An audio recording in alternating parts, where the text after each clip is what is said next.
This is National Educational Television, a program distributed by the Educational Television and Radio Center.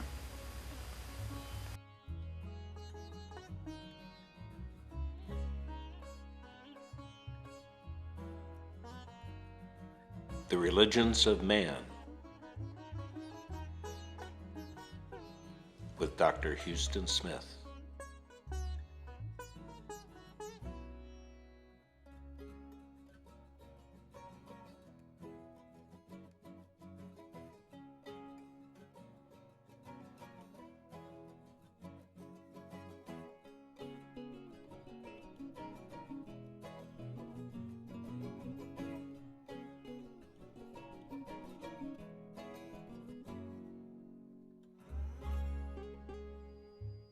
In our study of the religions of man, we begin with the East.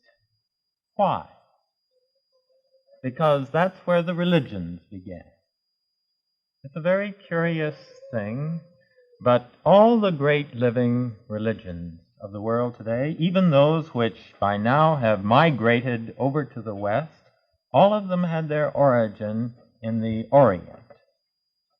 Taoism and Confucianism began in China. Buddhism and Hinduism, of course, began in India. Islam began in Arabia. And even our own religions, Judaism and Christianity, began in Palestine, the Near East. So that's why in this course we begin with the East. The East is a long way off. I know, of course, that we can get there very easily now. We can get there very quickly. But it's still a long way. It really is a different world. I've lived there half my life, and I've seen some very strange things, some things which still continue to haunt me when I wake up in the middle of the night, some things which I still haven't been able to figure out quite how they add together, or how people would see these things in order to make sense of them. On top of all that, we've got some strange ideas ourselves about the East, and that doesn't help either. On the one hand, there are some people who still regard the East with a kind of contempt. They are the backward peoples of the world. They are almost barbarians still. At least only semi-civilized, in Kipling's phrase, clothed in a twisted rag in front and half of that behind. Yes, there are plenty of people in the West who still regard the East with a kind of contempt. And then at the opposite extreme, there are Westerners who regard the East with a kind of stony gaze, of fascination and awe. These are the people who always see the East as somehow mysterious and strange and occult, fantastic, even fabulous. They're the ones that assume that in insects, in the East, the insects must be larger than they are here. The rivers must be wider.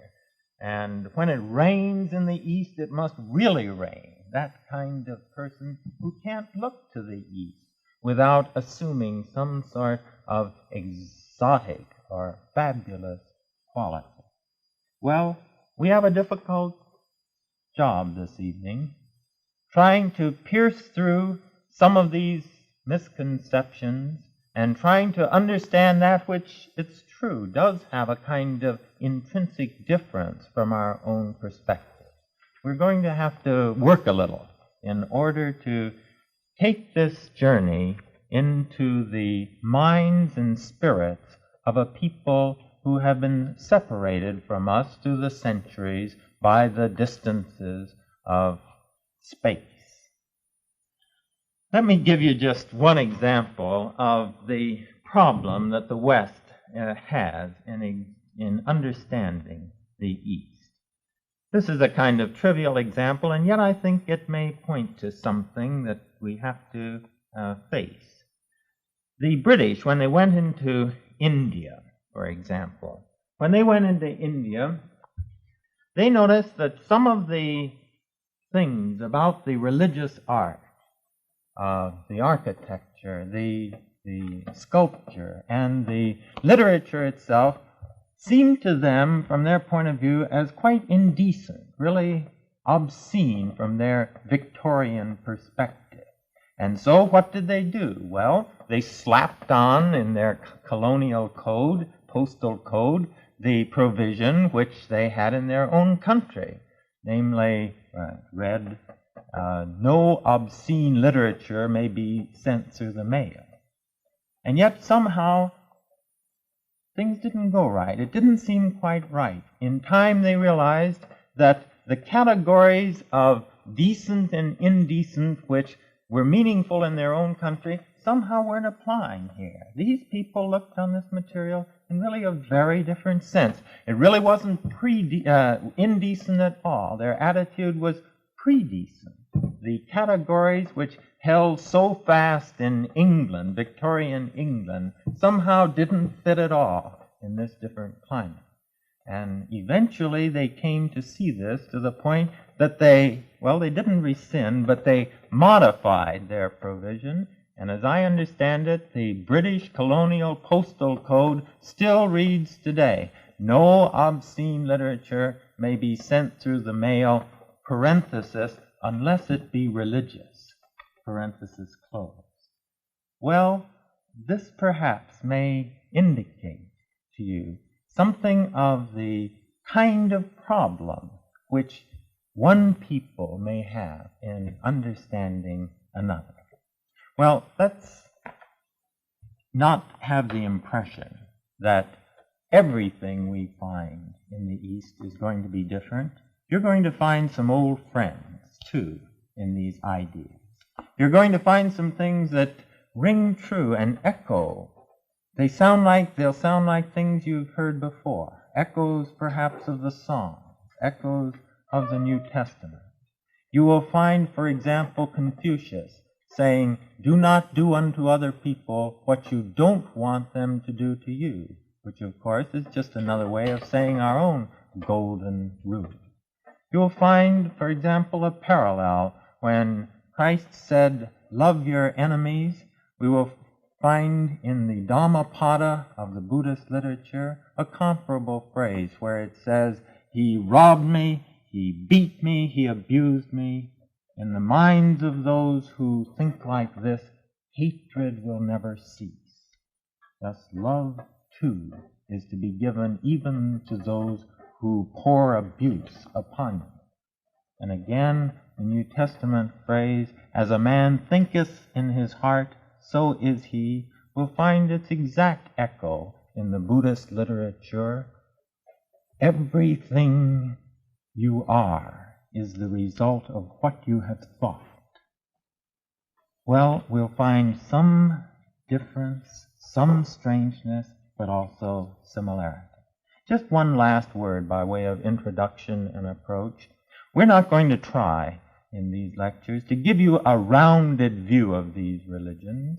Some of the things in them will seem to us as crude, as gross, as vulgar, and they are. I'm sure there's some things. Religion is so inclusive, covers so much of life, that every religion includes some bad elements as well as some good.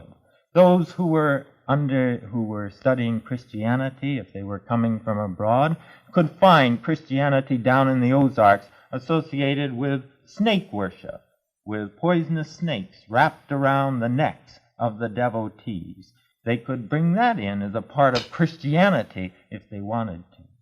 No, just as a music teacher giving a history of music doesn't bother to go into all the bad music which has been written down through the ages. Similarly, I don't see that it's our job to bring out all the bad and the low. No, our time is limited, and I want to center with you on that which is best, just as an art teacher reviewing the ages will also lift out for consideration that which is best. Now, let's go to our first religion. Let's go to India. I've spoken of why we should go to the East, but why India? Well, you have to start somewhere, that's one reason. But there's another reason for beginning with India. It's probably the oldest of the great historical religions. Some of the things which are meaningful in the lives of millions of Hindus today go back, well, between 4,000 and 5,000 years. They've been dug up in excavations and dated that far back. That's a terribly long time as far as human history goes. This is the time of comparable to the time of the Egyptians and the Babylonians, the Mesopotamian religions. Those too were mighty religions in their own day, but they've gone, leaving us nothing but the pyramids and a few other artifacts. But this religion, which in part was contemporary with those, this religion has endured and animates and motivates the lives of countless millions in our world today. Now, to begin, what does Hinduism say to man? Well, if I had to take the vast literature of Hinduism, all the rituals, the rites, and boil it down to what strikes me as its central affirmation, I think I would put it this way. Hinduism says to man, you can have what you want. You can have what you want. Well, that sounds very good, but it immediately suggests the next question. What do you want? Now, this one's not quite so easy. It's very easy to give a simple answer. It turns out to be very difficult to give a good answer. And the reason, of course, is that people want different things. What do they want? Well, I suppose most people want four things. They want pleasure,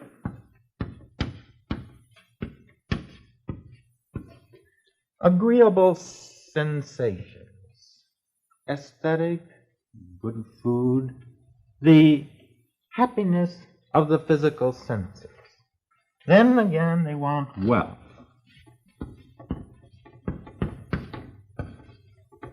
I heard someone say the other day, they said, happiness isn't everything. After all, it can't buy money, can it? Well, this indicates in a very telling way how important many people think wealth is. But there's something else. Fame.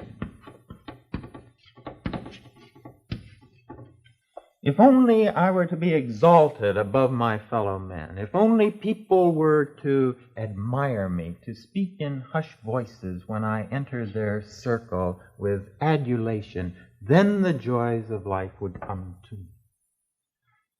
Finally, there's a fourth thing, which dawns perhaps later than these other two. There are many men who want power.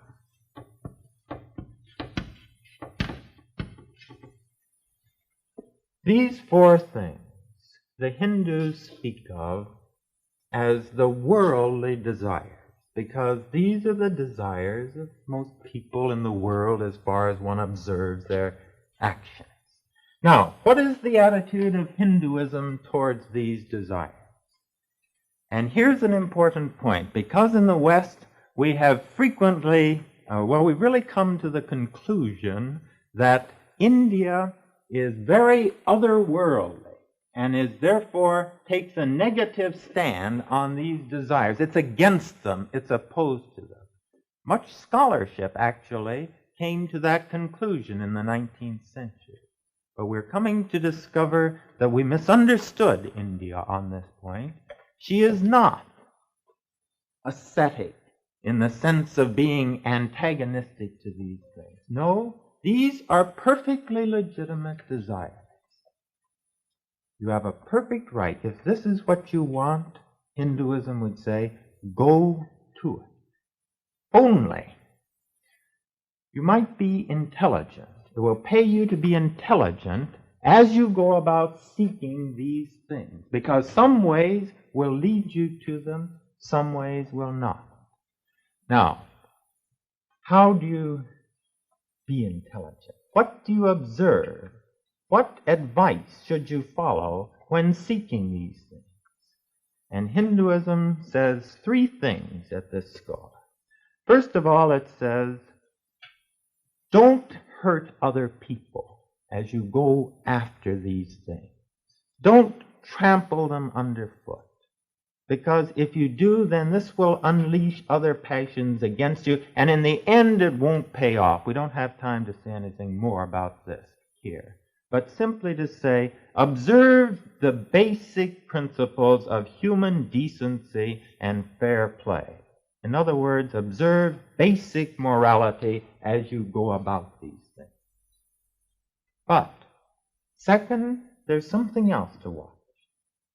And that is that in seeking these things, you should find your proper place in life. What is your appropriate niche? Because, you see, people have different capacities, different endowments. And if you try to fit yourself in a vocation, in a way of life which is counter to your basic nature, then no success will ensue. Now, this division of people according to their natures is the basis of the caste system, and I want to take a moment for it. They say then that there are four kinds of people. They call them the four castes. First of all, there are what we might call the intellectual leaders and spiritual. These are the priests, but as religion and thought were really bound together in India, this would include the teachers too, the teachers who would always have a spiritual emphasis. Then next would come they called them warriors in the next class because this was a time of trouble, but really the temporal leaders, I think perhaps the administrators.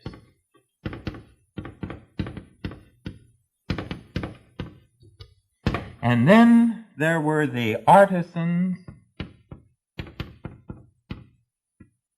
or the merchants, those who were economically very productive, and finally there were the laborers.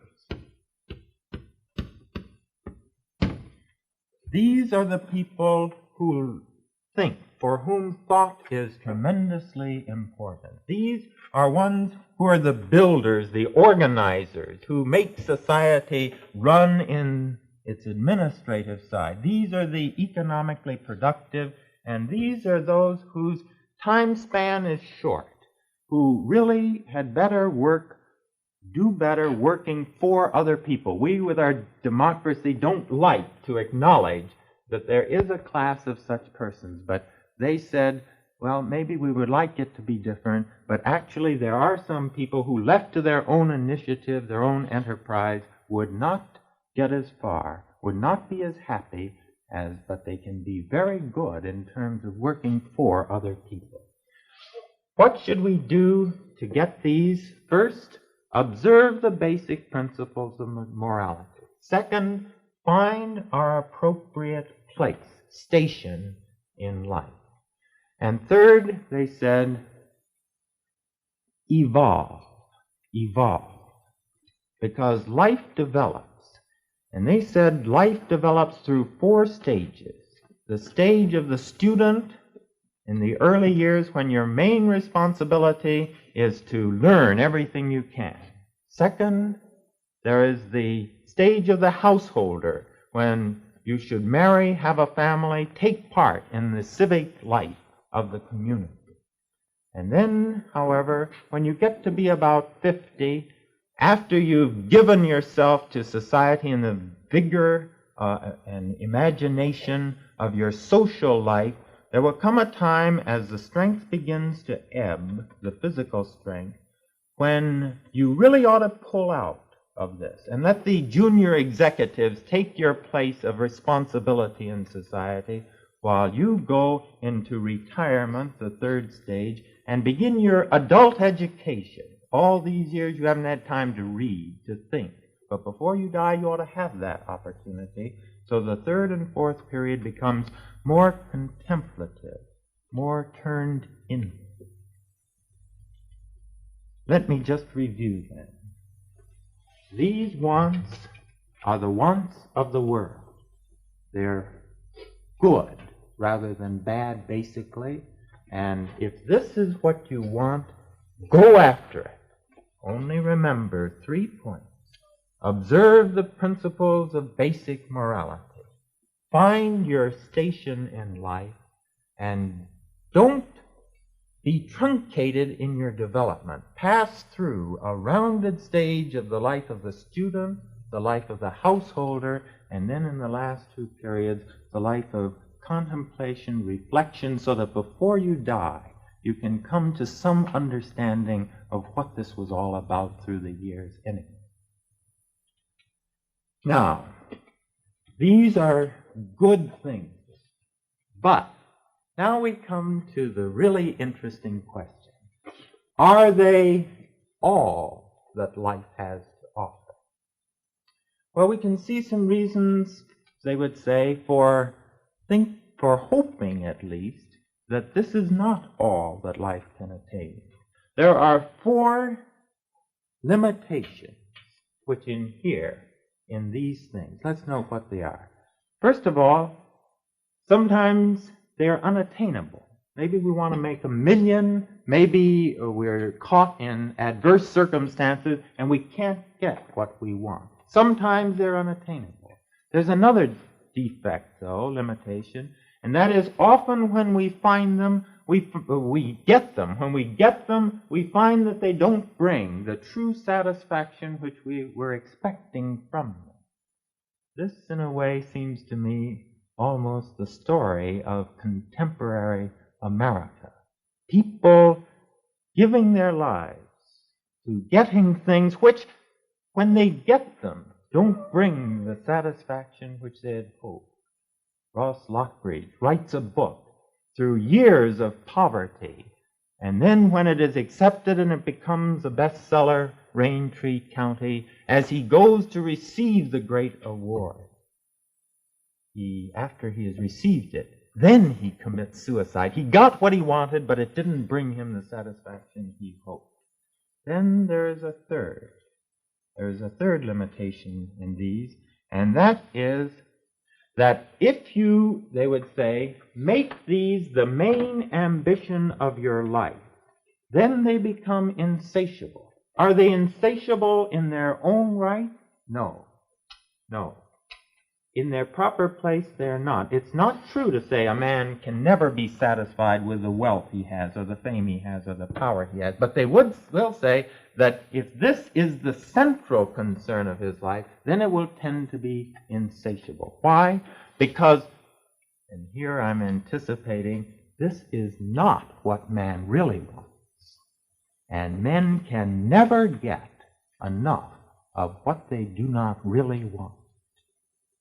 And so, they would say, ultimately, if you build your life around these things, you'll never get enough of them. As they put it, it's like trying to quench a fire by pouring butter fat on it to try to quench our desire for these things in just going after them.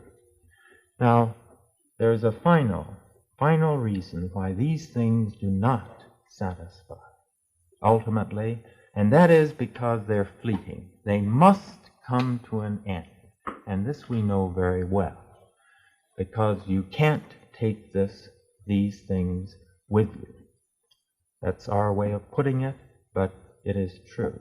We all know sooner or later these come to an end. All right, now the question is, we see that these have their limitations. Is there anything more? And this, I suppose, is the big question behind all religions, and people line up on both sides of this question. Some of them will say, no, I wish it were true. Hemingway would say, I wish it were true, but it's not. Tolstoy would say, yes, it is true.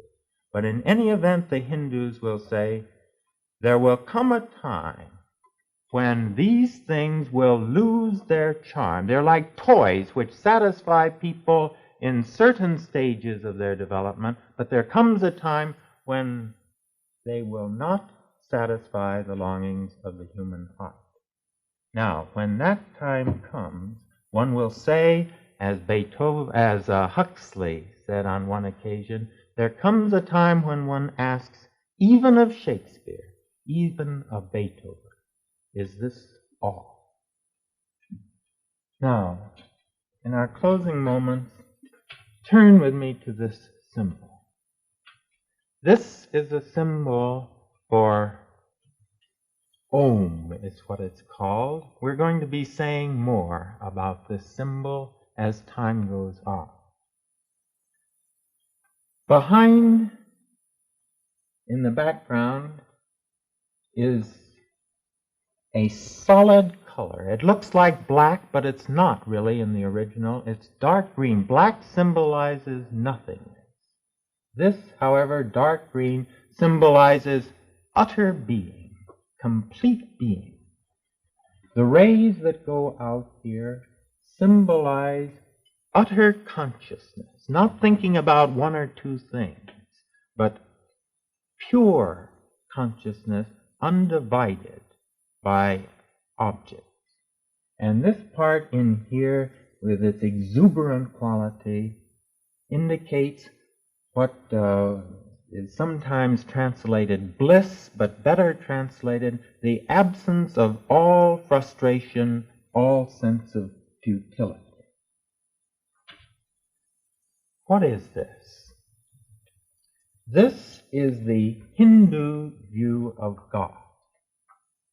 God is that which is infinite, and nothing less will satisfy the spirit of man.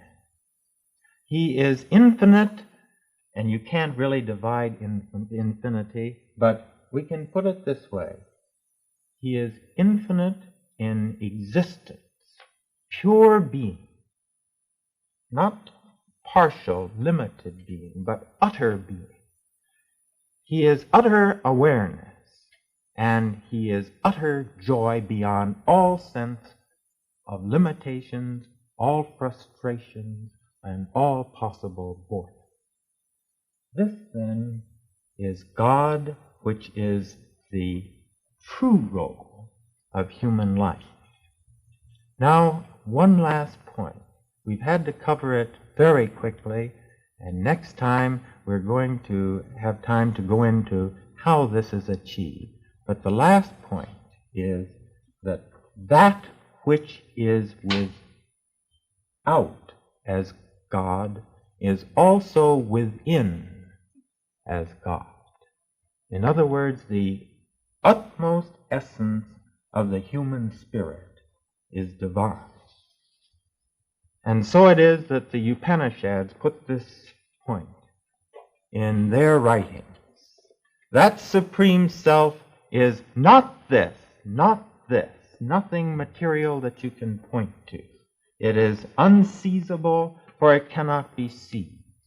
It is indestructible, for it cannot be destroyed. It is unattached, for it does not attach itself to anything. It is unbound. It does not tremble. It is not injured. The whole world has that as its soul. That thou art.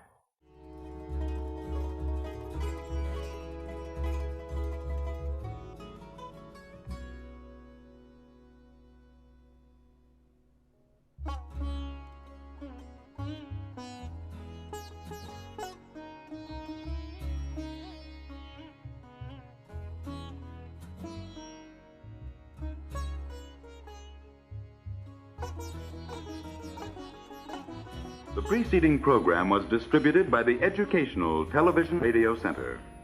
This is National Educational Television.